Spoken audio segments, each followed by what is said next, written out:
Hello everyone, my name is Raman and welcome to CA Raman Luthra classes. इस session में हम discuss करेंगे डिटेल्स में कि क्या सिलेबस है सिडबी के grade A and grade B के जनरल स्ट्रीम के एग्जामिनेशन का। अगर आपको नहीं पता तो मैं आपको बताना चाहता हूँ कि सिडबी ग्रेड ए और ग्रेड बी के लेवल पे रिक्रूटमेंट नोटिफिकेशन लेकर आया, जिसमें रिक्रूटमेंट को 3 फेज में डिवाइड करा गया है। फेज 1 में आपका एक ऑब्जेक्टिव नेचर का एग्जामिनेशन होगा जो कि क्वालिफाइंग नेचर का होगा।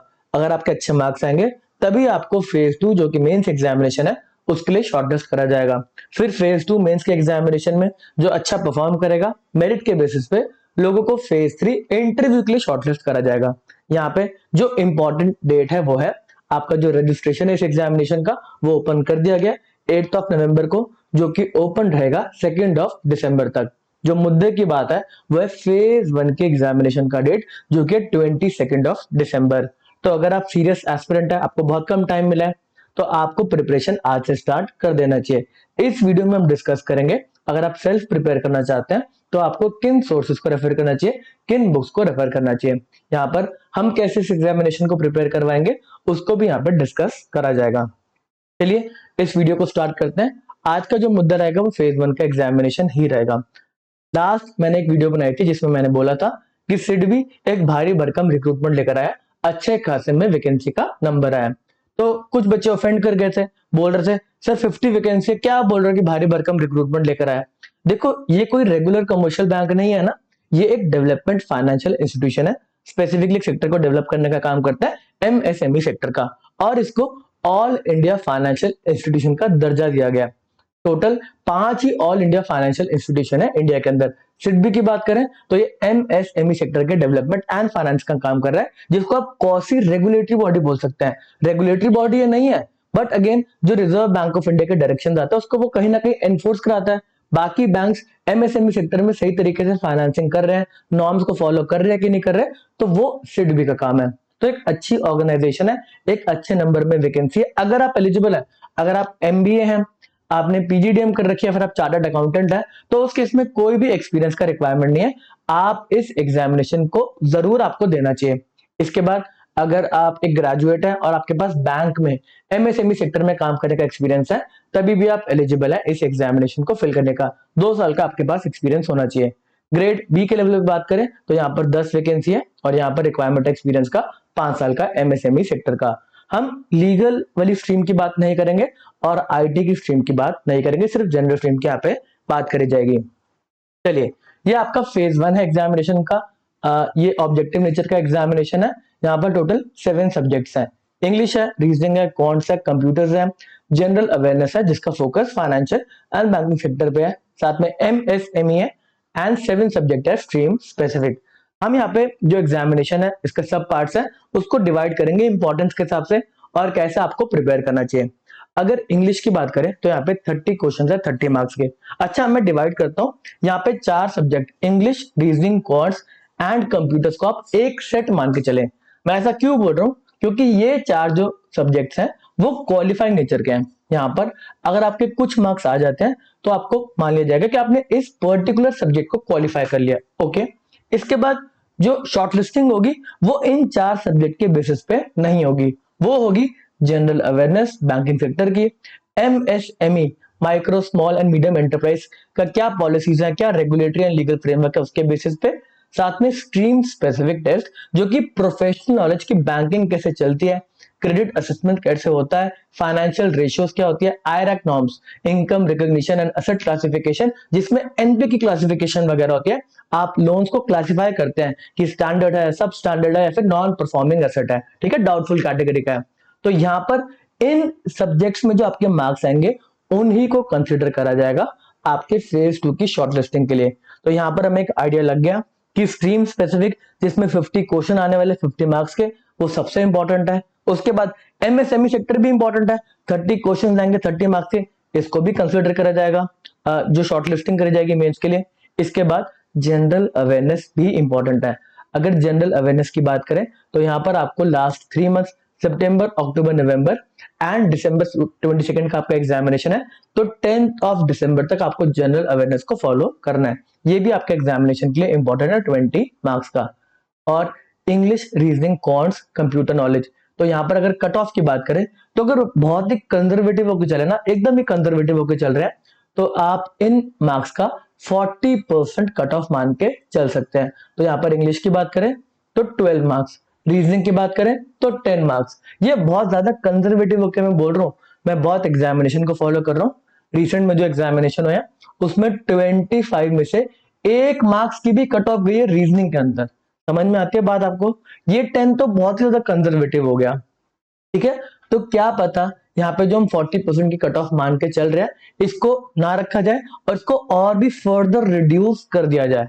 बट अभी के लिए अगर आप प्रिपरेशन कर रहे हैं तो आप 40% तो मिनिमम मान के चलेंगे कि कट ऑफ रह सकते हैं, हमें इस तरीके से प्रिपेयर करना है। तो आपके ये एग्जामिनेशन, ये सब्जेक्ट्स भी इंपॉर्टेंट हो जाते हैं क्योंकि आपको चारों सब्जेक्ट के अंदर कट ऑफ को क्लियर करना है। ये सरदर्द की बात है कि चारों सब्जेक्ट आपको पढ़ने पड़ेंगे, बट यहाँ पे आपको एक आप स्मार्ट वर्क कर सकते हैं। आप कुछ टॉपिक्स को आइडेंटिफाई कर सकते हैं जिसके अंदर आप कहेंगे कि हाँ जी मेरी कट ऑफ इसमें से क्लियर हो जाएगी।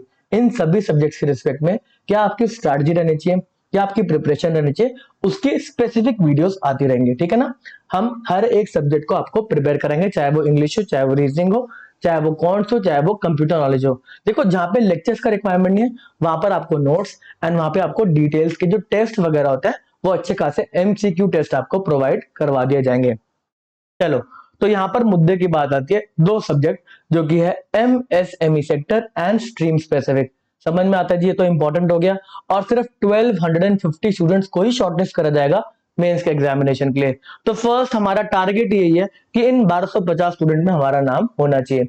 इसके बाद आपका मेंस का एग्जामिनेशन आएगा जिसको हम बाद में डिस्कस करेंगे। मैं ऐसा क्यों बोल रहा हूं, अगर 22 दिसंबर के एग्जामिनेशन को आप क्रैक कर लेते हैं, फिर आप मेंस के एग्जामिनेशन के अगर उस दिन से भी प्रिपरेशन करेंगे तो काफी टाइम है, इनफ टाइम है, आप इस एग्जामिनेशन को अच्छे से दे पाएंगे। यहाँ पे जो आप फेज 1 में स्ट्रीम स्पेसिफिक पढ़ रहे हैं वो फिर से पूछा जाएगा आपके मेंस एग्जामिनेशन में। जो ऑब्जेक्टिव नेचर का एग्जामिनेशन रहेगा इसमें भी 50 क्वेश्चन रहेंगे 75 मार्क्स के। आपका जो मेंस का एग्जामिनेशन है उसमें भी टोटल मार्क्स की बात करें तो 200 है, तो 75 मार्क्स तो आपके ऑलरेडी प्रिपेयर हो ही गए हैं। इसके बाद आपको ये 50 मार्क्स जो कि डिस्क्रिप्टिव नेचर का टेस्ट है उसको प्रिपेयर करना है, वो भी मैं आपको कराऊंगा। और इंग्लिश डिस्क्रिप्टिव के रिस्पेक्ट में आपके अगर टाइपिंग स्पीड ठीक है, आपके ग्रामेटिकल एरर्स नहीं होते और आपके अगर स्पेलिंग मिस्टेक्स नहीं होती, तो यहाँ पर भी ऑन एन एवरेज 60% मार्क्स मिल जाते हैं। 60% मार्क्स में बात करूं, यहाँ पर कोई भी दिक्कत नहीं आती। जो आईबीपीएस जो ऑर्गेनाइजेशन है, institute of banking personal selection, जो एग्जामिनेशन लेता है, तो यहाँ पे ज्यादा वेरिएंस नहीं आता, बच्चों को 50 से लेकर 65% की मार्क्स में रेंज मिल जाते हैं। इसके बाहर की कैटेगरी के जो स्टूडेंट्स हैं उनका परसेंटेज 3-4% से ऊपर नहीं होता। इसके बारे में मैं ऑलरेडी एक बार आंसर्स वीडियो लेकर आ चुका हूं। तो ये डिस्क्रिप्टिव इंग्लिश से आप घबराएंगे नहीं, ठीक है ना, कि यार डिस्क्रिप्टिव टाइप करना पड़ेगा, हमसे तो होगा ही नहीं, हम छोड़ देते हैं। तो ऐसे घबराने की बात नहीं, इजी एग्जामिनेशन होता है। सेम अगर इस डिस्क्रिप्टिव टेस्ट की बात करें, 50 क्वेश्चन जो 50 मार्क्स का आने वाला है, इसमें 10 क्वेश्चन है, आपको 4 क्वेश्चन अटेम्प्ट कर रहे हैं। ये भी इतना डिफिकल्ट नहीं रहेगा अगर आपकी प्रिपरेशन स्ट्रैटेजी ठीक रहेगी। आप टेंशन ना ले, इसके बारे में आपको जो मटेरियल है, जो लेक्चर्स वगैरह वो प्रोवाइड कर दिए जाएंगे। तो पहले तो वह घबराना नहीं है इस एग्जामिनेशन के पैटर्न को देख के। पैटर्न थोड़ा सा डिफरेंट इसलिए है क्योंकि यहाँ पे 2 टाइप के एग्जामिनेशन को मर्ज करा गया है। एक एग्जामिनेशन होता है बैंक का, जो कॉन्ट्स का एग्जामिनेशन होता है ना, बैंक का जो जनरल नेचर का एग्जामिनेशन है, प्रोफेशनल नॉलेज का, तो वहां पे ऑब्जेक्टिव नेचर के आपके क्वेश्चन पूछे और काम खत्म, आपको इंटरव्यू के लिए बुला लेते हैं। एक दूसरे लेवल का एग्जामिनेशन है जो है रेगुलेटरी बॉडी का, जहां पे 3 फेज में एग्जामिनेशन होते हैं। फिर इसी प्रोसेस को फॉलो करके लोगों को शॉर्टलिस्ट करा जाता है, जिसमें इंग्लिश डिस्क्रिप्टिव वगैरह सब कुछ होता है। तो यहाँ पर दोनों जो एग्जामिनेशन को मर्ज कर दिया गया, क्रेडिट के एग्जामिनेशन को भी मर्ज कर दिया और रेगुलेटरी बॉडी के एग्जामिनेशन को भी मर्ज कर दिया। अगर मेरी बात करें तो मैं दोनों एग्जामिनेशन को पढ़ाता हूँ, इसलिए मैं थोड़ा सा आपको इसके बारे में गाइड कर पा रहा हूँ। चलिए हम एमएसएमई सेक्टर की बात करेंगे तो यहाँ पे 30 मार्क्स के आपके क्वेश्चन पूछे जाएंगे, 30 क्वेश्चन पूछे जाएंगे। अगर आप खुद प्रिपेयर करना चाहते हैं एमएसएमई सेक्टर को, तो इसके लिए बेस्ट बुक जो अवेलेबल है वो है आईआईबीएफ की micro small and medium enterprise के रिस्पेक्ट में बुक, जो कि अमेजोन पे अवेलेबल है 675 रुपीज की। कुछ चीजें यहाँ पे आउटडेटेड है, 2022 का इसका लास्ट एडिशन है, तो कुछ जो अमेंडमेंट्स बाद में है वो आप जरूर मिनिस्ट्री ऑफ एमएसएमई वहां से पढ़ेंगे, सिडबी की वेबसाइट से पढ़ेंगे, तो यहाँ से आपकी प्रिपरेशन ठीक ठाक हो जाएगी।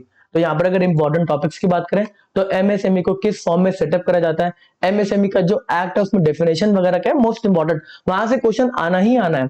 यहाँ पे policy, regulatory and legal framework क्या है, रिजर्व बैंक ऑफ इंडिया से क्या डायरेक्शन है, एमएसएमई सेक्टर के रिस्पेक्ट में माइक्रो फाइनेंस लोन के ऊपर स्पेसिफिक डायरेक्शन आ रखे हैं, वो आपको डिटेल्स में पता होना चाहिए। अलग अलग जो प्रोडक्ट्स है एमएसएमई फाइनेंसिंग के अंदर, अगर रीफाइनेंसिंग की बात करें तो मुद्रा लोन वगैरह है, इसके अंदर विश्वकर्मा स्कीम में जो बेनिफिट्स प्रोवाइड करे जाते हैं, सीजीटीएमएसी क्रेडिट गारंटी जो प्रोवाइड करेंगे, तो यहाँ से क्वेश्चन आप देखेंगे ही देखेंगे। तो 30 मार्क्स के अंदर आप इस बुक को रेफर कर सकते हैं। साथ में आपको एमएसएमई मिनिस्ट्री ऑफ एमएसएमई है, तो यहाँ पर जो भी आपका एनुअल रिपोर्ट अभी आ रखी है वो आपके एग्जामिनेशन के लिए इंपॉर्टेंट है। तो यहाँ पे आप एनुअल रिपोर्ट जाके सर्च करेंगे एमएसएमई की, आपको मिल जाएगी, जरूर पढ़ेंगे। सिडबी के अंदर जो भी आपके प्रोडक्ट्स वगैरह एमएसएमई सेक्टर के लिए, वो भी आपको अच्छी खासी नॉलेज होनी चाहिए। अच्छा, मिनिस्ट्री ऑफ एमएसएमई की जो एनुअल रिपोर्ट है उसमें काफी सारे मेजर्स लिए गए होंगे एमएसएमई सेक्टर को डेवलप करने के लिए, बट आपको जो पढ़ना है वो फाइनेंस सेक्टर के रिस्पेक्ट में पढ़ना है कि यहाँ पे लोन प्रोवाइड करने की बात करेगी है, इंटरेस्ट के अंदर कुछ सबवेंशन मतलब इंटरेस्ट के अंदर कुछ सब्सिडी वगैरह प्रोवाइड करेगी, वो स्कीम्स आपके एग्जामिनेशन के लिए इंपॉर्टेंट है। ये इसको और डिटेल्स में बताया जाएगा जब मैं इसके लेक्चर्स लेकर आता रहूंगा। First lecture obviously MSME act के ऊपर ही आने वाला है, वो आप सभी यूट्यूब पे भी देख पाएंगे। चलिए, ये कंपेरेटिवली एक लेटेस्ट सब्जेक्ट, एक लेटेस्ट एरिया है जिसको अभी तक किसी और ने क्रैक नहीं कर रखा होगा। तो बेस्ट अगर सोर्स आपको चाहिए खुद पढ़ने के लिए तो इस बुक को आप मंगवा लीजिए, और थोड़े बहुत अमेंडमेंट्स आप जो गवर्नमेंट बॉडीज की वेबसाइट है वहां पे जाके चेक कर सकते हैं।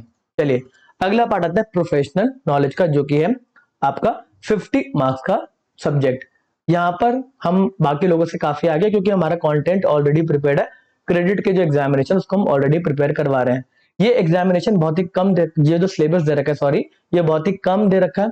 आपको इसको डिटेल में रीड करना है, तो आपको बेसिक नॉलेज होनी चाहिए क्रेडिट की कि कैसे वो फंक्शन करता है, जिसमें principles of lending, credit policy, types of borrower, credit delivery कैसे होती है, अप्रेजल कैसे होता है, रेटिंग कैसे होती है।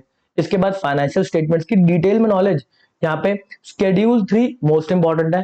फाइनेंशियल, अच्छा, इसके अंदर आप जो नॉट फॉर प्रॉफिट ऑर्गेनाइजेशन है, पार्टनरशिप, उसको आप हटा सकते हैं, ये मैं हटा भी दूंगा। साथ में शेड्यूल 3 एक इंपॉर्टेंट एरिया है। फाइनेंशियल स्टेटमेंट एनालिसिस बहुत इंपॉर्टेंट है। रेशियो एनालिसिस के क्वेश्चन आप जरूर देखेंगे एग्जामिनेशन में। Cash flow statement and fund flow statement, यहाँ से भी क्वेश्चन दिख जाते हैं। तो not for profit organisation and partnership accounts को आप छोड़ के जा सकते हैं। इसके फिर बेसिक जो थ्योरी है उसको पढ़ लेंगे तो काफी है, क्योंकि ये भी एक फॉर्म है जिसमें काम वगैरह होता है। पार्टनरशिप की फॉर्म के अंदर आप बैंक से जाके लोन लेते हैं, ठीक है। अच्छा, इसको आगे डिटेल्स में डिस्कस करने से पहले अगर आपको बुक को रेफर करना है तो bankers handbook on credit management है आईआईबीएफ की। ये ऑर्गेनाइजेशन भी गवर्नमेंट ने ही इसको ओन कर रखा है, मिनिस्ट्री ऑफ फाइनेंस, आरबीआई वगैरह सब इसको ओन करते हैं, और इस बुक को रेफर करा जाता है काफी एग्जामिनेशन के अंदर, ठीक है, जो क्रेडिट नेचर के एग्जामिनेशन होते हैं। तो काफी अच्छी खासी बुक है, इसको भी आप जाके परचेज कर सकते हैं अमेजोन से।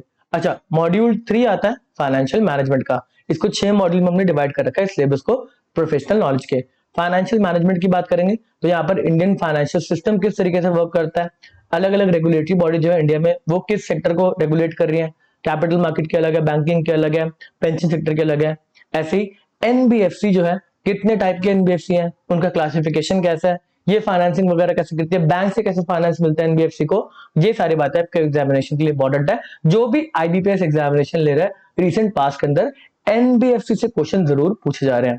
साथ में सोर्सेज ऑफ बिजनेस फाइनेंसेस क्या है, फाइनेंशियल डिसीजन लेवरेज, जो आपका फाइनेंशियल लेवरेज ऑपरेटिंग लेवरेज हो गया, यहाँ से भी क्वेश्चन पूछे जाते हैं।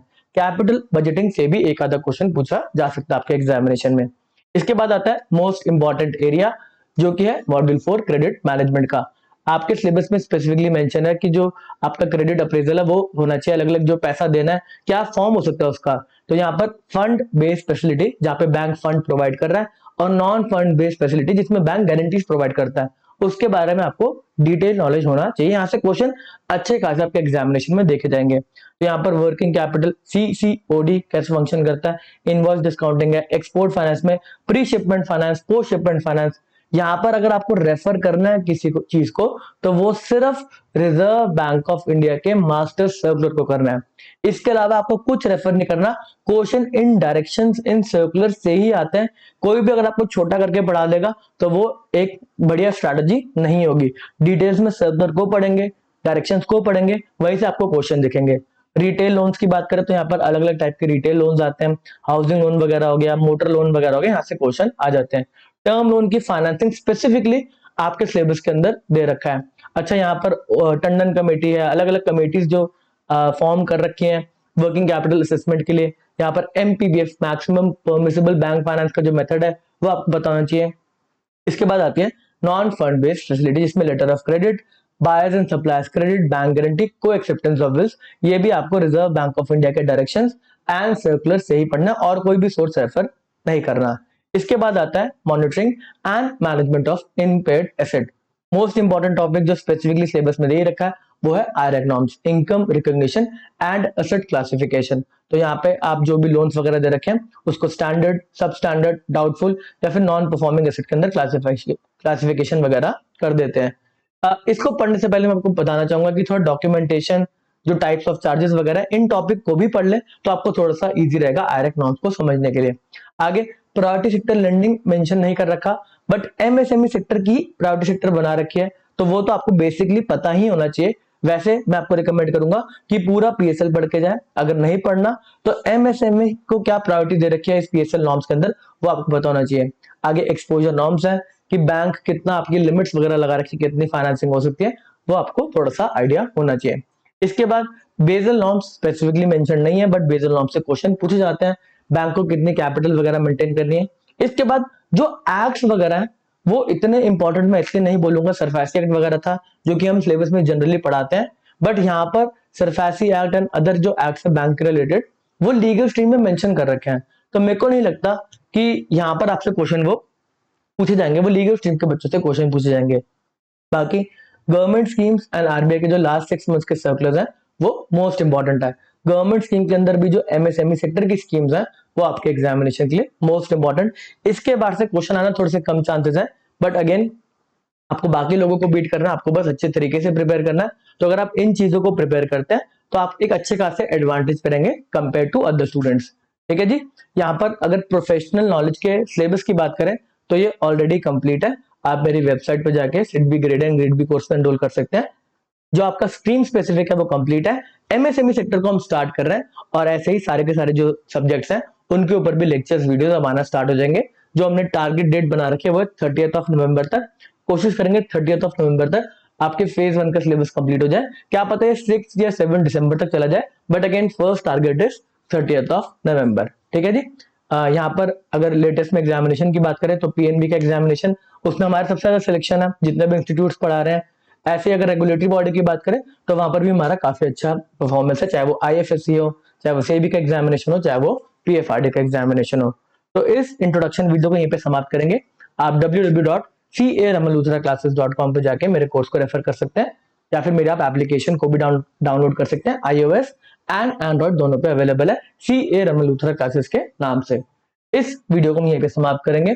अगर आपको कोई भी डाउट रहता है सिलेबस के रिस्पेक्ट में तो जरूर आप इस वीडियो के कमेंट सेक्शन में अपने व्यूज को प्रोवाइड करें। अगर हमें लगेगा कि आप सही बात कर रहे हैं तो उसको सिलेबस के अंदर इंक्लूड करा जाएगा, अगर लगेगा कि कहीं आप दूसरी डायरेक्शन में जा रहे हैं तो आपको करेक्ट भी करा जाएगा। चलिए इस सेशन को यहीं पे समाप्त करते हैं। Okay, tata, bye bye.